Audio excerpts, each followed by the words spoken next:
Hallelujah. जय मसीह की। Praise the Lord. सब भाई बहन को जय मसीह। आज मैं बात करूंगा प्रभु यीशु मसीह के अधीन समय भी है, इसलिए समय को समझो। तो समय अभी अनुग्रह का समय चल रहा है। अनुग्रह को पहचानो और आप पर अनुग्रह हुआ है प्रभु यीशु मसीह का। तो इसका मतलब कि आप अनायास का काम करें, घमंड का काम करें या विरोध का काम करें, ये काम एकदम गलत है। जो ज्योति शर्मा कर रही थी या कर रही हैं, और भी लोग प्रभु यीशु मसीह के विरोध में उठ खड़े हुए हैं और प्रभु यीशु मसीह का विरोध कर रहे हैं बार बार।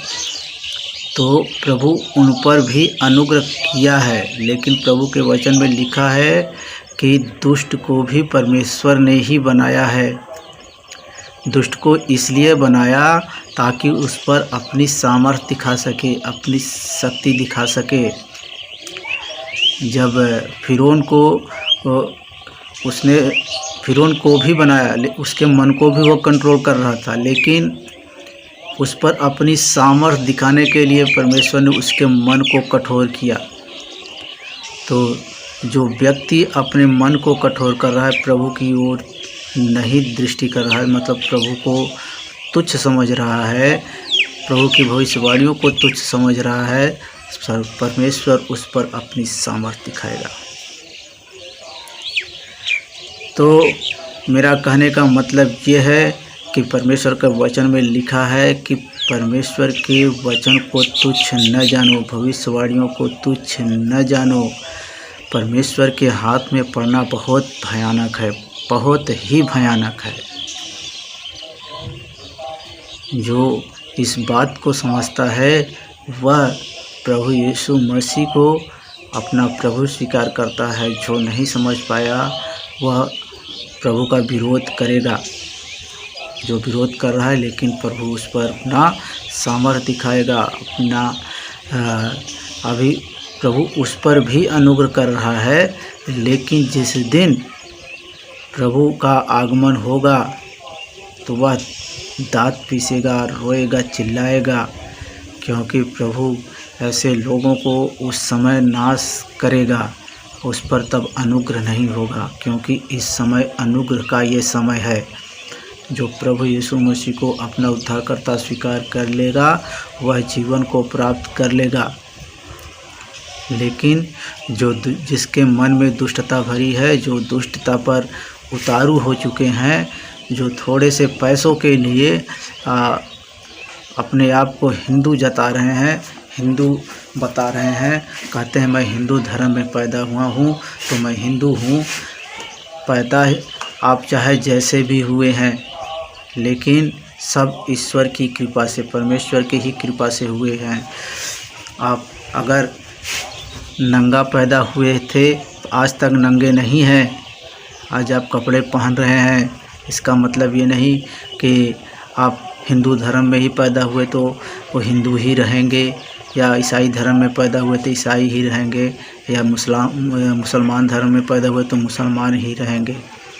प्रभु यीशु मसीह ने कहा है कि मनुष्य को मैंने बनाया है, और हर मनुष्य, हर जाति, हर भाषा के लोग प्रभु यीशु मसीह को अपना उद्धारकर्ता स्वीकार करें। तो ऐसा हो भी रहा है। हर जाति के लोग, हर धर्म के लोग, हर भाषा के लोग प्रभु यीशु मसीह को अपना उद्धारकर्ता स्वीकार कर रहे हैं, जो अपने समय को समझ रहे हैं। प्रभु यीशु मसीह को जब लोगों ने पकड़ा तो कहा, यीशु मसीह ने कहा कि ये तुम्हारा समय है जो अंधकार का है। आइए एक वचन को देखते हैं। वचन है लूका 22 का 53 वचन में क्या कहता। आइए लूका 22 अध्याय 52 से 53 वचन तक देखेंगे क्या कहता है प्रभु यीशु मसीह समय के बारे में। कहता है वचन 52। तब यीशु ने प्रधान याजकों और मंदिर के पहरुओं के सरदारों और पुरनियों से जो उस पर चढ़ आए थे कहा, क्या तुम मुझे डाकू जानकर तलवारें और लाठियाँ लिए हुए निकले हो? जब मैं मंदिर में हर दिन तुम्हारे साथ था तो तुमने मुझ पर हाथ न डाला, पर यह तुम्हारी घड़ी और अंधकार का अधिकार है। प्रभु यीशु मसीह ने कहा, ये तुम्हें समय ऐसा दिया गया है कि तुम और अंधकार का तुम पर अधिकार है। अंधकार ने तुझ पर अधिकार कर लिया है, जता दिया है, इसलिए तुम ऐसा कर रहे हो। प्रभु यीशु मसीह ने कहा है कि ऐसा समय आएगा कि मेरे नाम से विरोध किए जाएंगे और संसार तुमसे बैर करेगा। आज सच में ऐसा हो रहा है कि संसार में प्रभु यीशु मसीह के लोगों के विरोधी बढ़ गए हैं, बढ़ रहे हैं। और मैंने भविष्यवाणी पहले ही कर दिया है कि ईसा मूसा का विरोध बढ़ेगा, क्योंकि प्रभु यीशु मसीह मुझ पर प्रकट किया कि ईसा मूसा का विरोध प्रकट होगा। अभी मैंने एक भविष्यवाणी किया है बीच में, अभी 4-5 दिन पहले भविष्यवाणी किया था कि फ्राइडे को हल्का बारिश होगा, मतलब बादल बहुत छाया रहेगा। अभी से आज गुरुवार है, आज से ही देखा जाए आसमान में तो बादल बहुत छाया हुआ है।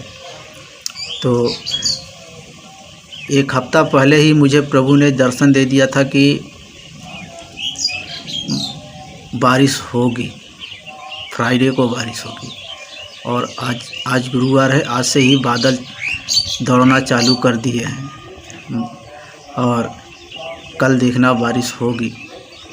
इसलिए मैं आपको ये बताने आया हूँ कि समय को समझो। समय ये नहीं कि आप पैदा हुए और कुछ दिन के बाद जब थोड़ा बड़े हुए, स्कूल जाने लगे, फिर स्कूल जाने के बाद आप उसी दौड़ में लग गए कि मुझे बहुत अच्छी नौकरी करनी है, बहुत अच्छी पढ़ाई करनी है, बहुत अच्छी नौकरी करनी है, बहुत ऊंचे पोस्ट पर जाना है, बहुत अच्छे पैसे कमाना है।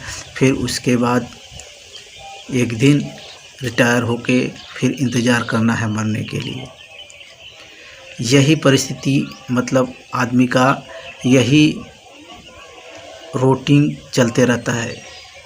यही रूटीन चलते रहता है कि बच्चा पैदा होता है, बड़ा होता है, फिर पढ़ता लिखता है, फिर उसके बाद वो नौकरी करने लगता है, फिर रिटायर होता है, फिर वो ख़त्म हो जाता है।